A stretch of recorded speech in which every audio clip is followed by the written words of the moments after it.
I can't hear you.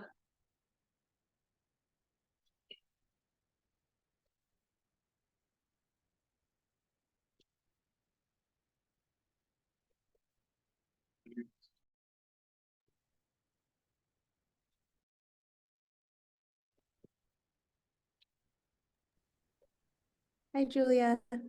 Oh, there you are. We will start Spanish intro first. Okay.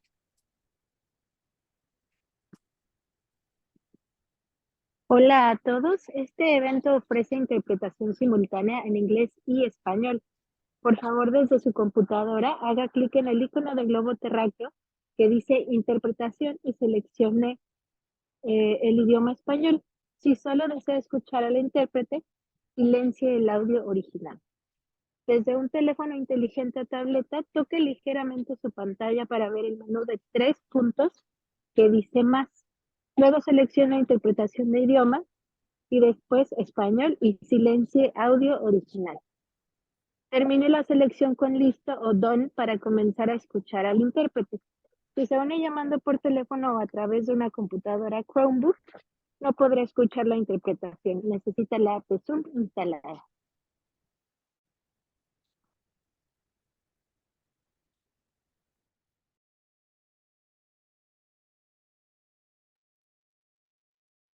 All right, we're going to go ahead and get started. I would like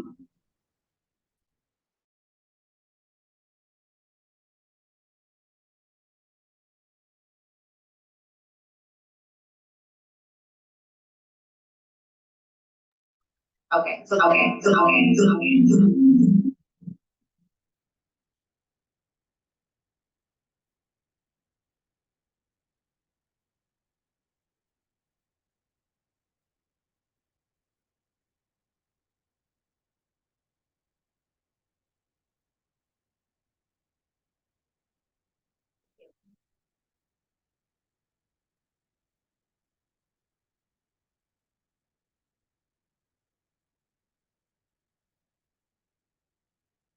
Test. Okay. All right. I would like to call the meeting to order at 5:04 p.m. Good evening. Welcome to our third school site council meeting for the 23-24 school year. I think it is important for us to take a moment and go around the proverbial table to welcome our guests and introduce ourselves. We have a visitor in person, okay, and perhaps even online. I am Sarah Peterson, and I'm the vice chairperson for our SSC. I will be presiding over today's meeting in our chairperson, Megan Friend's absence. We are pleased to welcome members of our AEA leadership from DLAC and Vice Principal of AEA Elementary School. We have Mrs. Michelle Guarino, and Vice Principal of AEA Middle School, Dr. Jose Diaz, joining us online. The hybrid meeting going on. Would everyone else please let us know how you are connected to the AEA learning community? Sure. Yeah. My name is Nat Kwarsov. I'm a parent of two children, Amelia, grade 5, and Andre, grade third grade. I was involved a little bit before with Matt and the team with friends of Albert Einstein, raising some money for Gala. Maybe it was a year or two ago. I don't remember now at the moment, maybe 2 years ago. And I would love to be involved as much as I can and see what I can help on the event or just offer some, different perspective. I'm still learning about the student council, so glad to be here. Thank you. Well, welcome. We're really excited to have you here, so welcome. I would like to clarify that the public comment section near the end of this agenda is for non-agenda items. Non-SSC members do have an opportunity to comment on the various agenda items throughout the meeting. If you so desire, please identify yourself when and if you would like to have input in person and online. So moving into our first agenda item. This is the approval of minutes from the previous meeting on October 3rd, 2023. This is a consent item, and there will be a motion to approve and a motion and a second to the motion, followed by a yay or nay vote of current SSC members. Members of the SSC had the opportunity to review the minutes over the past week from the October 3rd School Site Council meeting. You also have a hard copy provided to you if you want to take a moment and review.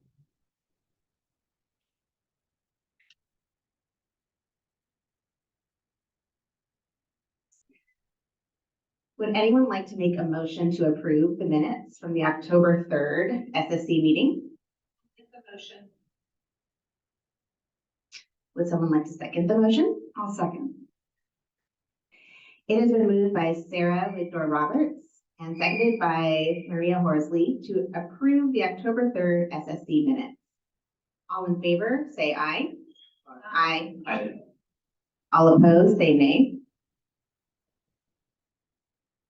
There is no old business to be addressed today.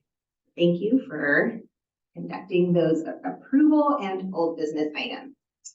Here we go. We are about to move into our first item of new business, kicking off with a speaker series. The 23-24 AEA SSC will host a speaker series, and these topics originate from input from our past SSC meetings, input from our present SSC members, as well as from our community as they shared their ideas for what they would like to learn about from our 23-24 AEA annual Title I meeting. That also happened on October 3rd. So the topic for this evening is, where are we starting AEA student data and Title I budget?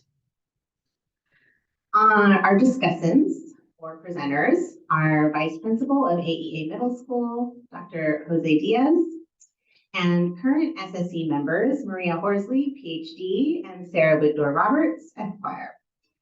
So I'm going to go ahead and invite Maria Horsley and Dr. Diaz to kick us off with our Where Are We Starting? First speaker series topic. Thanks, Sarah. I want to say warm welcome to Dr. Diaz. We really appreciate you being here. Just to give you some a little intro to Dr. Diaz, those who don't know him. He's extremely well versed in all things data, among other things, and is a strong champion. That's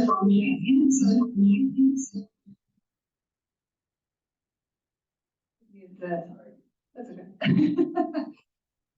So today he's going to be presenting some academic data and providing some context around learning gains and challenges that are not necessarily unique to our students and families at AEA.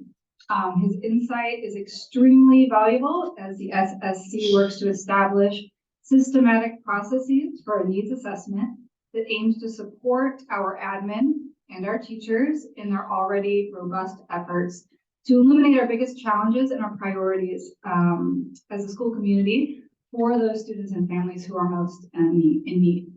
So we appreciate, we had an opportunity to review some of this data. It's really exciting.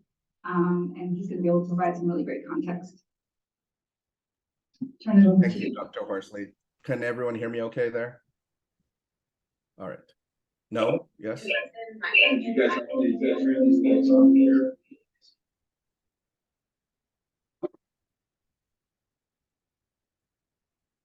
Is the sound not coming through?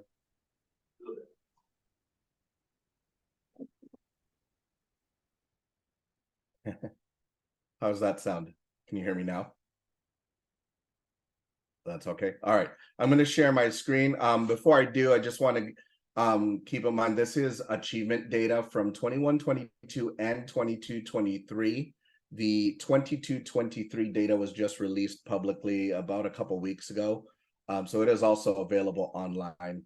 And what I've done here is kind of juxtapose those two sets of data. So now that we have some comparative data post-COVID. Okay, and here's my screen.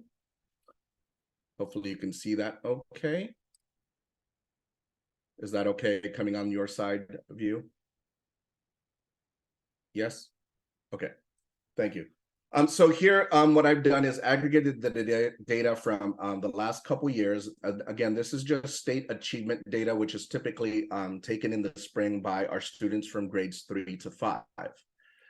In the light blue or dark blue context, these will be our ELA or English Language Arts achievement scores. And then in the green would be our math achievement scores for both ES and MS, or elementary school and middle school, as well as the comparative indicators for the state. So here, for example, at the elementary school, again, this is grades 3 to 5 in 21-22. Approximately 50% of our students achieved at the met or exceeded level in terms of their grade level. In 22-23, there's some positive growth there, that 55% of our students have met the achievement level at the English Language Arts. Same for math here, roughly about 51%. I'm not sure if those are showing up on your screen. And then in 22-23, 55% of our students met achievement levels. Compared to the state elementary school, again, this is an aggregate for all grades 3 to 5 from the state. You can see where the state is comparatively for English Language Arts, and is mostly flat at the state level, and a little bit of growth for the elementary school at the state level for math. Okay, at the middle school, we can see the achievement level here at 45%, and a little bit of a slight dip at 43%, but there's going to be further context for this once we get into the grade level data. And then here, there's some middle school data here for math, and then here at middle school level. So still roughly in the 30 percentiles range. The state comparatively is about here in the mid 40s, and then 45%, mostly flat for ELA, and then slight growth. Our middle school is slightly above the state levels, but there's a tiny bit of growth for the state here. And then AEA overall, comparatively, 48% of our students from grades 3 to 8, and then 49%, so close to the 50 percentile mark. Math is here at 45%, and again, roughly about 45% AEA overall. And compared to the state, overall AEA is achieving above levels at the state level for both ELA and math. Again, the state overall is roughly flat, slight dip, and a little bit of a percentage growth in math. Now that's the very macro level. And what I've done is also disaggregate it by grade level. So we can see here a little bit of grade level growth. So for context, for example, we have our third grade here at 52% in 21-22. And in 22-23, again, 50% of our third graders achieved at the English language level. And then for math, 57% in 21-22, third grade, 50%, right? And same thing here. Another thing to keep in mind, one thing that we can look at here is how cohorts have grown. So for example, we have the fourth grade here at 46% in 21-22, right? Which would be now our fifth graders, and 22-23 achieved at a 61% achievement rate for English Language Arts. And then you can see similar growth, for example, fourth graders in 21-22, 50%. They would be fifth graders in 22-23 at roughly about 60% achievement. The same thing for middle school here. AEA 39% in 21-22. They would be our seventh graders now and achieving at a 60% growth, which correlates to about roughly a 21% growth from one year to the next. Now our eighth graders at both the state and, for example, state and Albert Einstein level, these particular eighth graders did not have a sixth grade year, right? We were still locked in COVID. We were still mostly teaching virtually. These eighth graders also did not have a state assessment. So there was no sixth grade scores, for example, for our eighth graders here, which are now ninth graders, okay?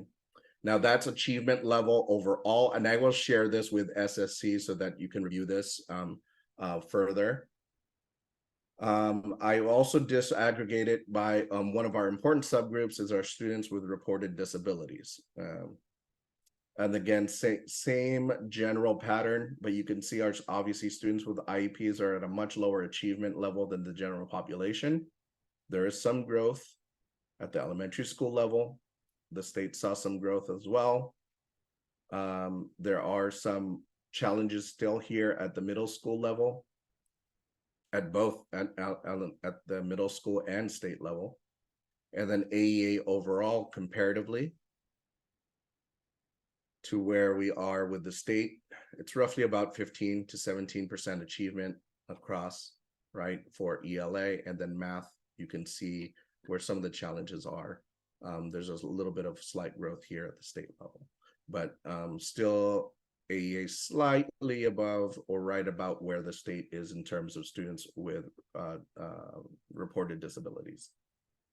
Again, this is a little bit, provides a little bit more context of what's happening at some of our grade levels per our students with disabilities. For example, here, again, fourth grade, I'm going to start with that again. In 21-22, that same cohort of students went up to 38%. All right, and then here at sixth grade, there are some challenges here, 21% achievement, and then in 22-23, roughly at about a flat level, 21% achievement, right? But there's some growth in some math areas, again, per grade level. Same thing, our eighth graders here did not have in-person schooling, which we already know, but based on all the patterns of data that we've been looking at, is something that is many populations are facing no matter where they came from school. And then here we have another disaggregated group, our socioeconomically disadvantaged students. And for context, roughly about 30%, 34, 35% of our students are reported as socioeconomically disadvantaged. And that's mostly based on the applications for school lunch and so on, free and reduced lunch. Again, there are some areas of growth here at elementary school level from 22% achievement in 21-22 to about 30% achievement in 22-23. Middle school, roughly flat for English language arts and a slight dip in math. And then here is AEA overall for socioeconomically disadvantaged students, slight growth in English language arts, which there has been an emphasis, a stronger emphasis in literacy interventions from both sides the last couple of years, slight growth in math, and roughly at the state, achieving at about the state levels. And then the same idea here is disaggregated by grade level so we can understand a little bit better what is going on for each grade level and how the cohorts are moving per grade levels. Okay. Just to keep in mind, going from fifth to sixth this would not be the same cohort of students. I'm going to contextualize that in the next data set. Roughly about 50% of the students that leave AEA go to the middle school. Another 50% come from various populations throughout San Diego, and I'll show that in our next data point. Okay, and here's what I mean. So this is roughly just state achievement data. This is a very macro level, right? This is a single snapshot. Another tool that our school has onboarded this year, and it's actually still in our implementation phase, it's called Unified Insights. Now, this will give us the opportunity to look at more real-time data for the students that are actually at our school enrolled to date. Okay, so what I'm going to do here, if you can see that correct, sorry. All right.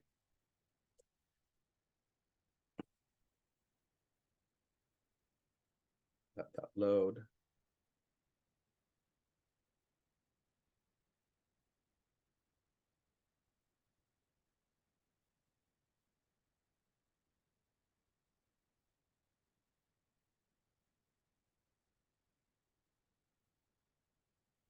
So this is indicators specifically for our students that are enrolled at Einstein right now.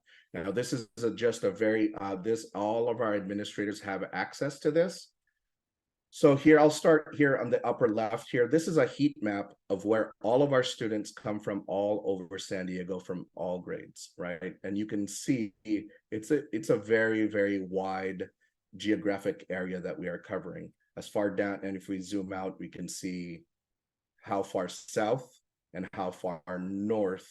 Even these light spots here, those are students that are traveling to AEA. And here's what I mean. If I zoom in, I can actually see the dots of where students are. I'm not going to click on it because that will give up some personal information, but you can kind of see the wide geographic area where all of our students are coming from to attend AEA, either at our elementary school or middle school. And I can go ahead and filter this down even, down to the school level or grade level if I needed to. Teachers also have access to this information at their classroom level. On the far right here, this is a current demographic enrollment of our students. So we're roughly about 1,400 students, 1,460. That's a little higher than normal because now we do have a TK, right? So we have a few more students here. And students identified with an IEP, our English language learners, and then our ethnicity breakdown. We also have real-time attendance as of 24 hours ago. This is updated roughly about every 24 hours. We can see our chronic absenteeism, which is high historically, but it is about 10 percentage points lower than when we ended last year. Last year was roughly closer to 20% chronic absenteeism. So there are some gains there. And then if we keep going down, again, this is just a single dashboard. These benchmark assessments are related to our MAP assessments, which all of our grade levels do from about 3 times a year. And again, if I click on this, I can get down to a very granular level and see how students are achieving. This is fall to fall, so we only have fall data for MAP assessments. We'll have winter data coming up soon. And this, again, MAP, Measures of Academic Progress, is a tool our teachers use to gain a snapshot, again, of where our students are at in their classroom, right? And then now some of this is the same data that I had displayed, with the exception of it. This is how our students achieved on the state assessments that are only enrolled in high school. The previous data I showed included, I'm sorry, not high school, I'm sorry, I'm projecting, our middle school and elementary school. The previous state data included 8th graders, obviously, that are now in high school, and 5th graders that may have come to AEA but also gone to other places. And we can see again in the four tiers whether they're exceeded, met, nearly met, and not met.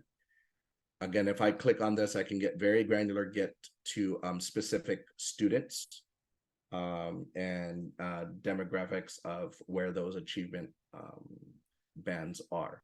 Now, that's just a singular dashboard. So our teachers will also have access to different assessments to include state assessments, LPAC achievement scores for our English language learners, IXL, which is a tool that the middle school uses to keep a real-time pulse in terms of diagnostics for both math and English, and some of our science teachers. NWEA MAP, which is the same thing I discussed prior. We also have enrollment, and I'll briefly touch on this. This is our current enrollment. This includes also some past data that, for example, going back to 2019, what our population has looked like over the years, what our student enrollment looks like per grade level. Currently, we're basically at max enrollment for the most part here. How our special education numbers have risen over the years. And this is just going back to 2019, 2020, and where we are now, 23, 24, as well as how many students are enrolled in each school. And again, all of these data points are very interactive, so I can click on them, get to a very granular level, and get more specific information as needed. So again, this is a I can go on this for a while because there are a lot of tools to look into, and some of our staff is still learning this. This is a very, very new tool that we onboarded this year, working with Brad and his tech team, as well as our administration, to make sure that we have real-time actionable data to our teachers to help guide interventions and guide our instruction throughout the year. I know I was only allotted 8 minutes, and I may have gone over that, Sarah. So I can't hear you. Sorry.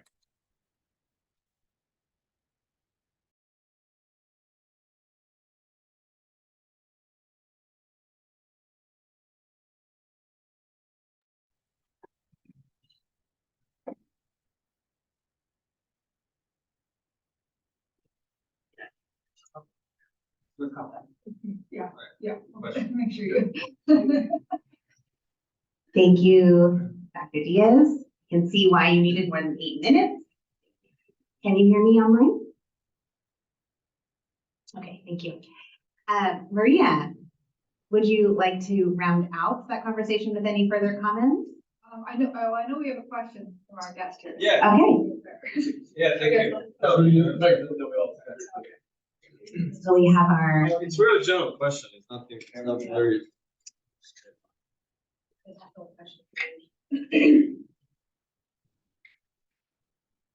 Thank you. Can you hear me okay? Okay, Dr. Diaz, thank you for the presentation. Just a quick question, because first time at this meeting, and I'm trying to get my head around everything that the student council is doing. But I really like what you were presenting. The question I had is, you said that the access to that real data will be given to exactly teachers and everybody, or who exactly will have access to that live data? Great question. Can you hear me okay? Pause. Yeah.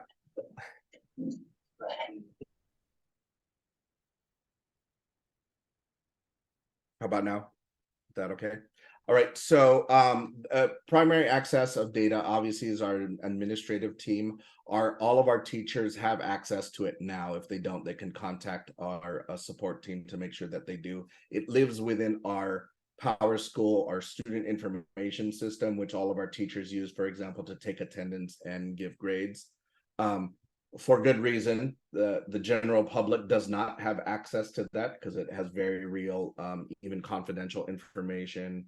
But you know, I can share aggregate data, and talking with Dr. Horsley and Megan Krim, we're probably going to continue to look at some of our data from an aggregate level to help guide SSC's decision making, and actually any of our parent groups, to help guide decision making and just give context to what is going on at an academic level.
what I haven't really talked to Maria about this per se, but what I'm envisioning hopefully is that fall map data will be able to be compared to winter map data.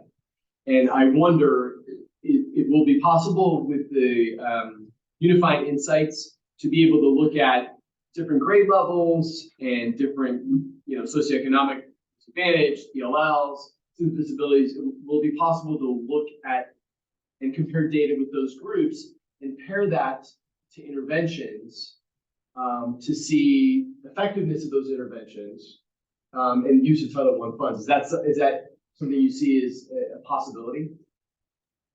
Yes, I missed the first part of that question, but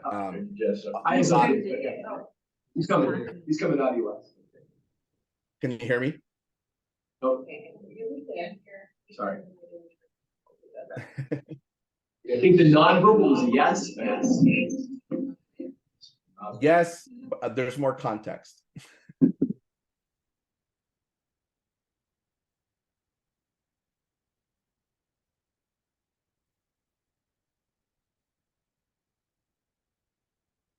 Can I speak, Dr. Diaz? Yes, can you hear me now? Okay. Yes, Matt, I missed the first part of the question, but I think I understood the gist of it. In terms of using map data in different demographics and tracking interventions, is that correct? Yes. Yes. So that's actually something Brad and I are working on to actually disaggregate some of our.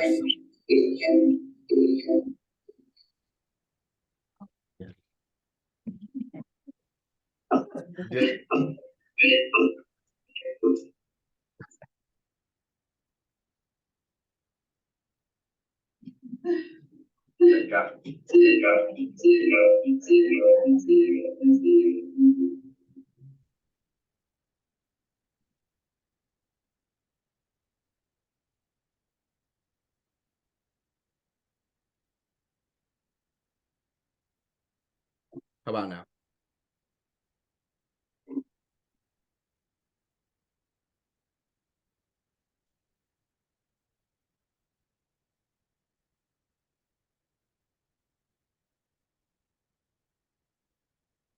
Can you hear me now? Yes, is that better? Okay, so yes, Matt, so that's actually one of the reasons we moved to Unified Insights.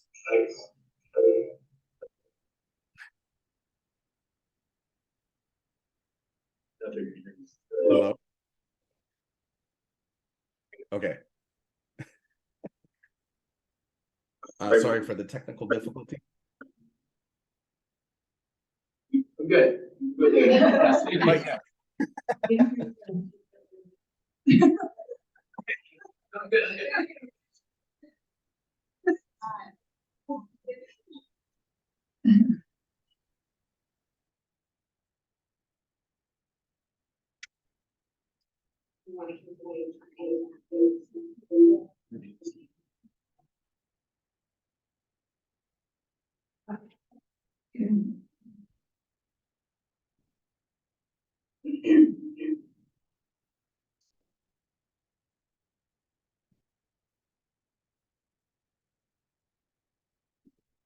Wait, is he talking? Yeah.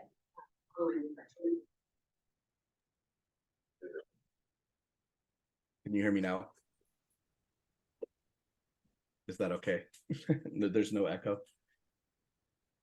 So yes, Matt, just to briefly answer, that is one of the goals that we had when adopting Unified Insights was to be better to be able to track interventions for different subgroups of our students.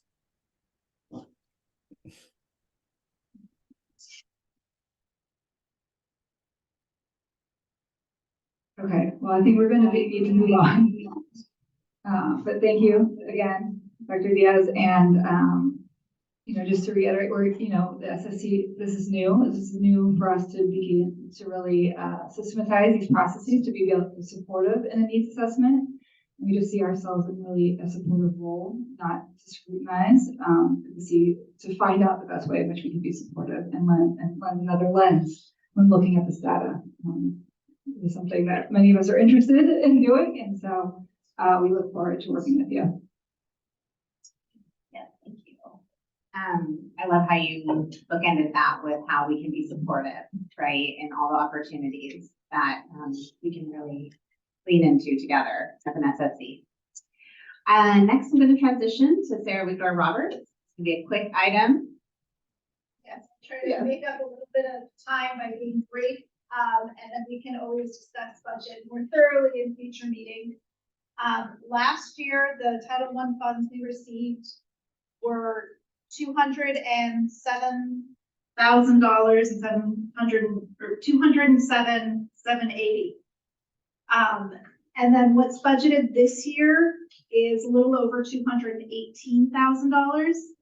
And last year, all of the Title I funds went towards instructional aids, salaries, and benefits. And there were additional funds that were used to cover what Title I did not. And like I said, we're keeping it brief today because we need to try to get back on time schedule. So I'll pass it back.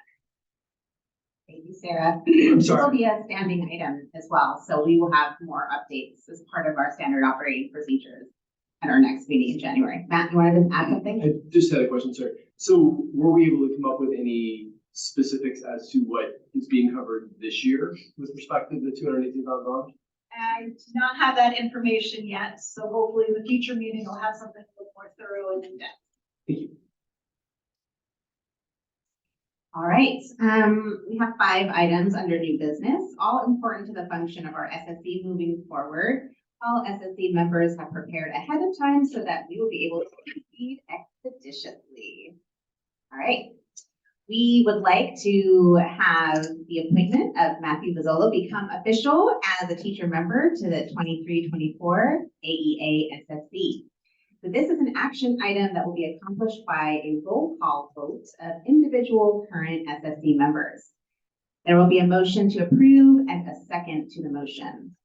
There will be an opportunity for further discussion followed by the SSC Secretary, Matt Hill, asking individual SSC members for their vote. Ayes, nays, or abstentions. Would anyone like to make a motion to approve the appointment of Matthew Bozzolo as a teacher member to the 23-24 AEA SSC? I motion to approve Matthew Bozzolo as a teacher member to 2023-24 SSC, AEA SSC. Is there a second? I'll second. Thank you.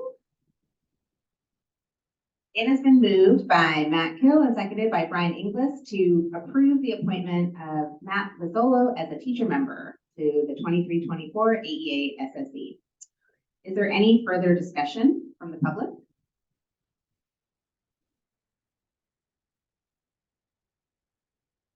Okay, I would like to ask our SSC secretary to please ask individual members for their votes.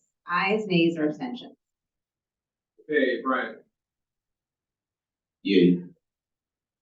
Okay, Sarah. Sarah P. Aye. Sarah WR. Aye. Andy. I have a number tonight? Yes. Aye. Always.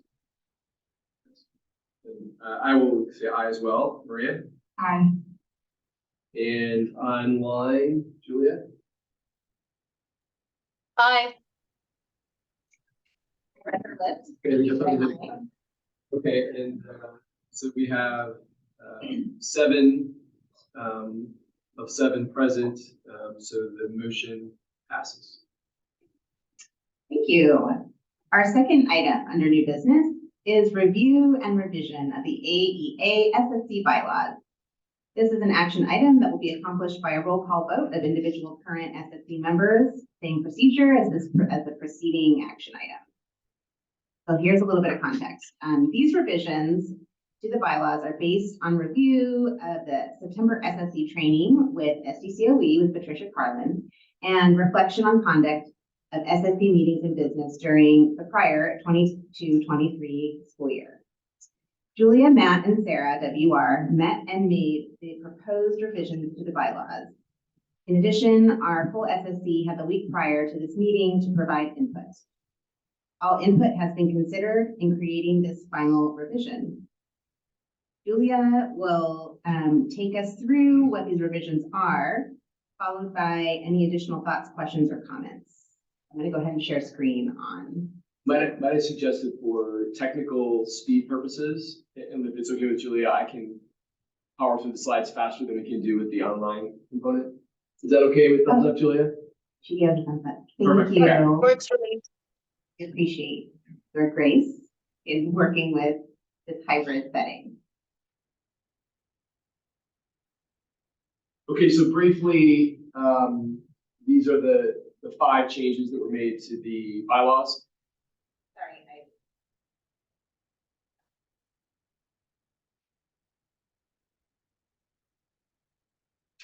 And these reiterate some of the training points from Ms. Carlin in September. So we removed language of the bylaws that implied that spots could be reserved for anybody, including middle school members.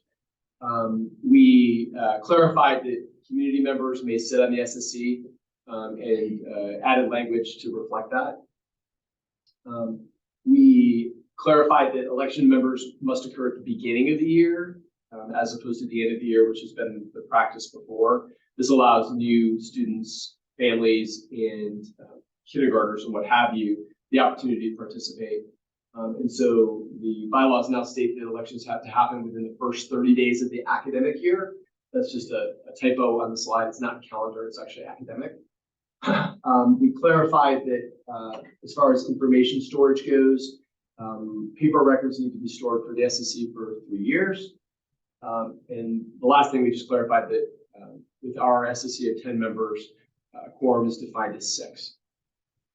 And I'll also just jump in. If you looked at the red line version for the board members, there were a lot of changes, and most of it was a update in how attorneys are drafting contracts where the word shall is now considered ambiguous. So I cleared it up to have more required or permissive language when necessary. Thank you for providing this overview of the changes made to the bylaws. And so I would like to ask, would anyone like to make a motion to approve the revisions to the AEA SSC bylaws? I'll make the motion. Thank you. Who would like to second? I'll second. I'll second. Thank you. It has been moved by Sarah, WR, and seconded by Maria to approve the revisions of the AEA SSC bylaws. I'd like our SSC secretary, Matt, to please ask individual members for their vote. Aye, nay, or abstention. We'll start with our new member, so Matt. Aye. Andy. Aye. Sarah WR. Aye. Sarah P. Aye. Brian. Aye. Maria. Aye. And we'll say aye, and online, we can Aye. there so we can see the thumbs up or down, please. Aye. Excellent. So that's 8 out of 8.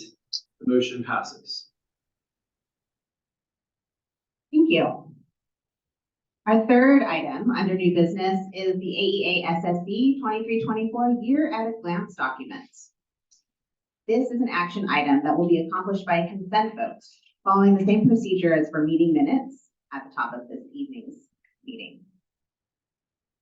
What the year at a glance, or YAG, is, it's a high-level overview of our SSC's plan and our workflow so that we can spread ourselves accordingly throughout the academic year. So Matt is going to further orient us into this document.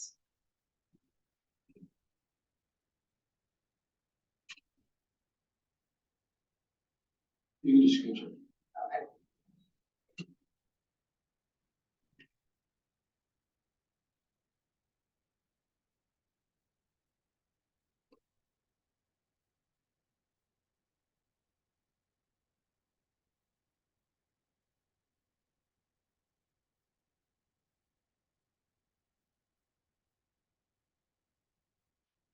So this is the current version of the 23-24 YAG, or year at a glance. Couple overview comments. So this is a living document. It's malleable. You'll see from the meetings that are listed number 1 and 2. There's been kind of changes even to that, and our meeting tonight, some things were added and removed. And primarily, this is a guide for our mission. And so I'm going to just kind of go over some, with that overview in mind. Today, just as an example of how this is a living document, under the speaker series, it has LCAP. So the original intent was to have a brief discussion of the LCAP, but given all the housekeeping votes that we had, that's going to be moved to the January meeting. Of note in this document, this is especially important for the SSC members. You can see in parentheses BOT 1212. So the SSC is going to present 4 times this year to the Board of Trustees. We've already presented once. Megan did in October, sort of an introduction. Our next presentation will be in December 12th. And then we have a presentation March 12th, and then finally May 21st. And there are deliverables that we have to sort of achieve with our year plans, and among them are the presentations to the Board of Trustees. Other deliverables are a revised parent-family engagement policy, LCAP recommendations. Those are sort of the big year-long things. But as required, based on our training that we had in September, every one of our meetings is going to have a discussion of evaluation and monitoring. And every one of our meetings is going to have a discussion about Title I budget. And that's going to come under subcommittee reports, and we're going to talk about subcommittees in a second. But this just kind of gives you an overview and where we placed our topics, family engagement, LCAP, what have you, was based on when the deliverables were due, if you will, to the Board of Trustees. And so that's kind of the basics. Did anybody have any questions about this?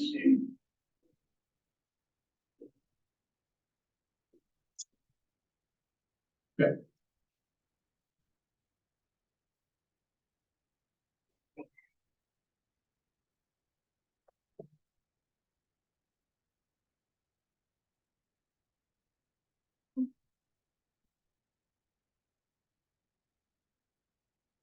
Thank you, Matt. Would anyone like to make a motion to approve the AEA SSC 23-24 year at a glance document? I will motion to approve the year at a glance document. I'll second. Thank you. It has been moved by Matt Hill and seconded by Andy Trackus to approve the proposed year at a glance 23-24 document. Is there any further discussion? All in favor, say aye. Aye. Aye. All opposed, say nay. Thank you. The fourth item under new business is the announcement of this year's SSC subcommittees. This is an informational item.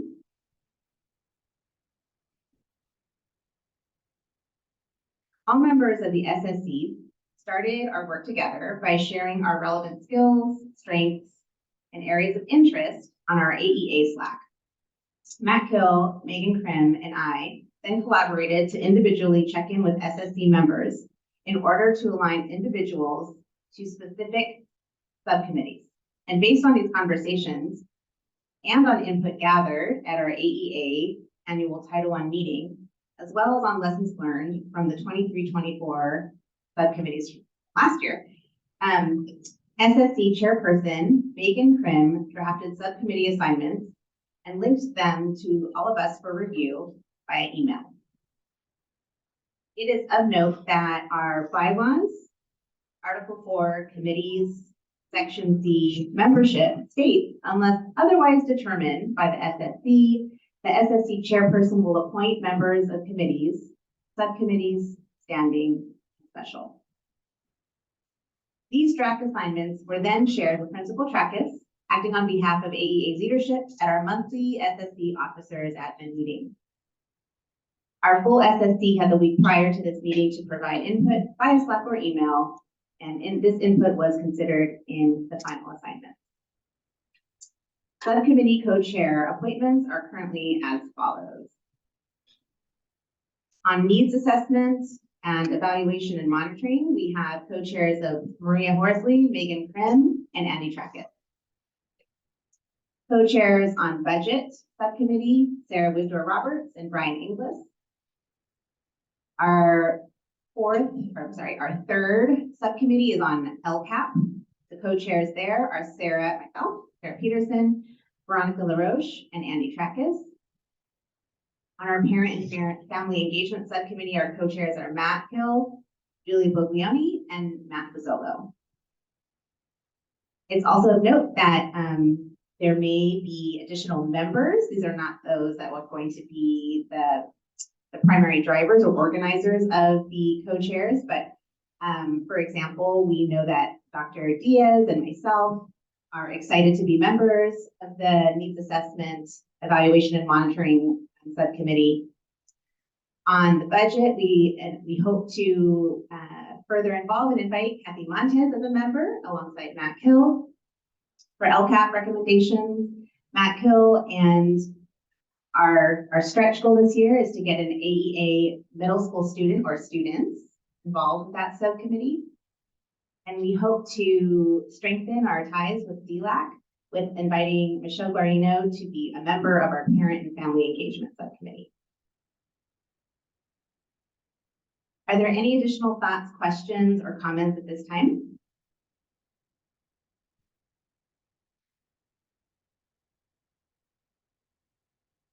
All right, so our subcommittee co-chairs, please expect a Slack channel specific to your subcommittee by open of business tomorrow. I'll be opening that channel. We request that our co-chairs of the subcommittee schedule 2 meetings with your committee before the upcoming January 9th, 2024 SSC meeting. As you just saw on the Year at a Glance, or YAG, if we are to remain on schedule with our January through May deliverables, that subcommittee work will be essential.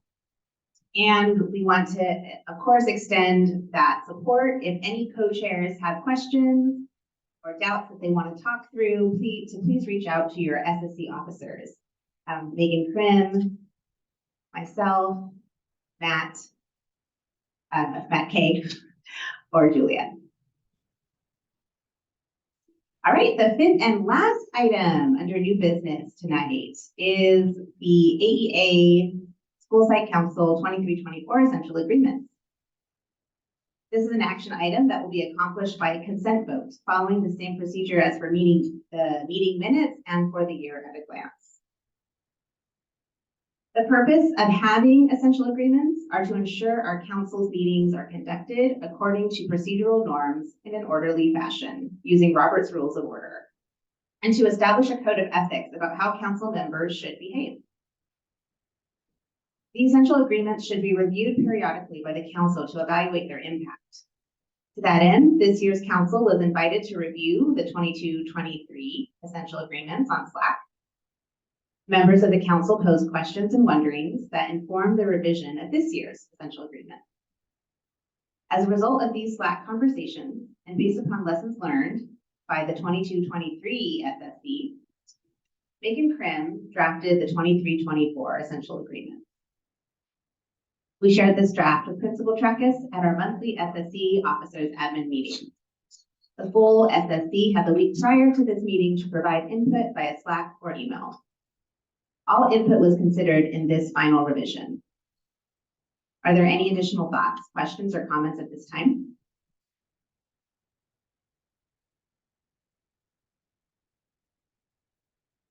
Would anyone like to make a motion to approve the AEA SSC 23-24 Essential Agreement?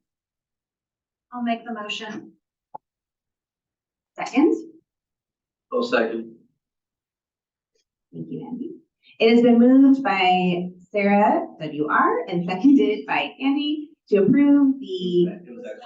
Oh, I'm sorry. Thank you.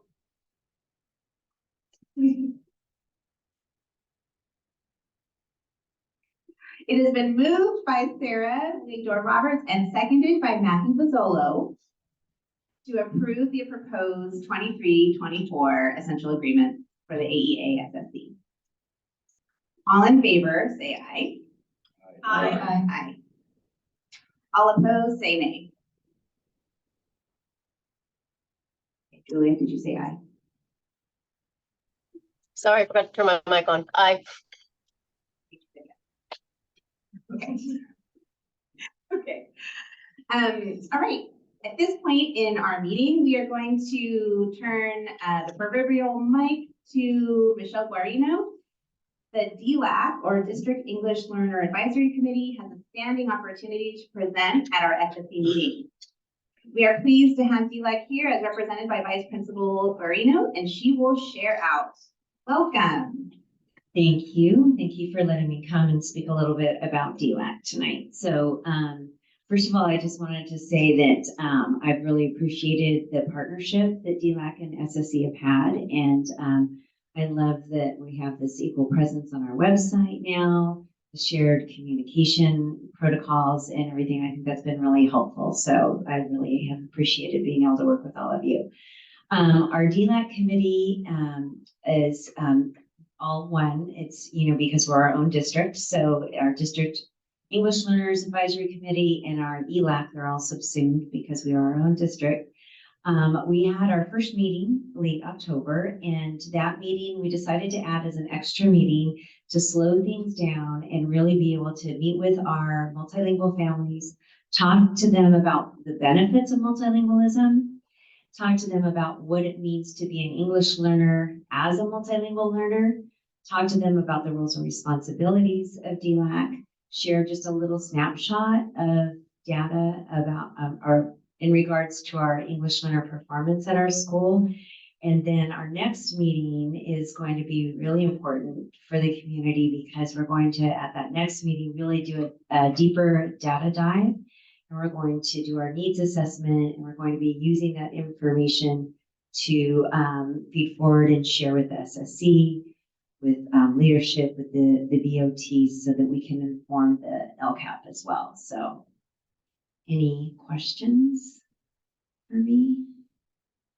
We had about 20 people show up to that meeting. It was fantastic to see so many of our families that oftentimes don't show up at events to be there and to really build community. And so we were just really, really appreciative of that. So if any of them are on this meeting, we hope that they come to the January 23rd meeting as well. Thank you. So thank you very much for taking the time to come out and talk to us today. And I think it's a great opportunity for our organizations to work together. One thing that I've heard about through the grapevine is that you guys are using phone banks. And one of the parent family engagement subcommittee missions is going to be promotion for SSC and family engagement. So we look forward to hopefully hearing about phone banks and maybe using phone banks and other mechanisms to really engage our community.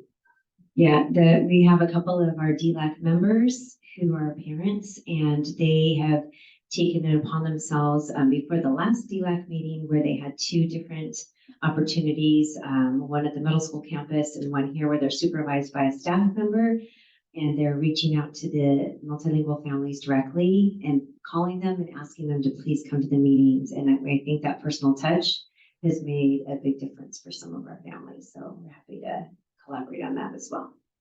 Thank you.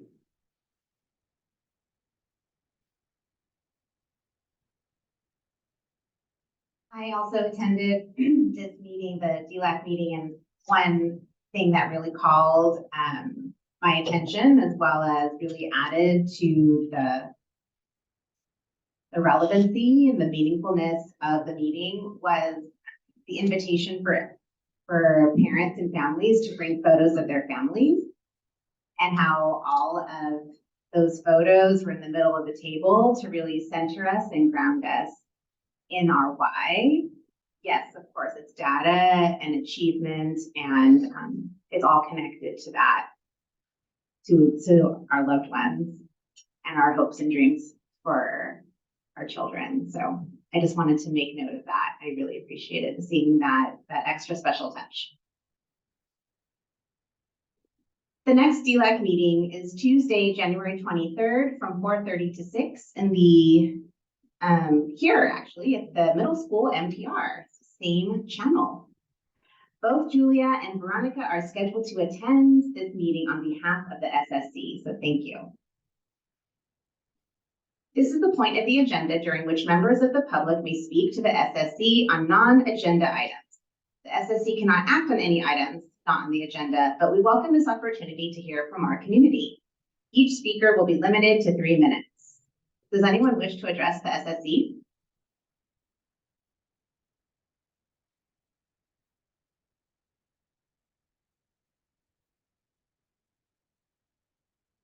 Okay, next meeting, we have concluded the November 9th SSC meeting, Bumps with Technology and all. Our next meeting will be Tuesday, January 9th in 2024 from 4:30 to 6 in the elementary school MPR. It is time to adjourn. Thank you so much for attending this evening. We are adjourned officially at 6:03. Thanks, everybody. Thank you.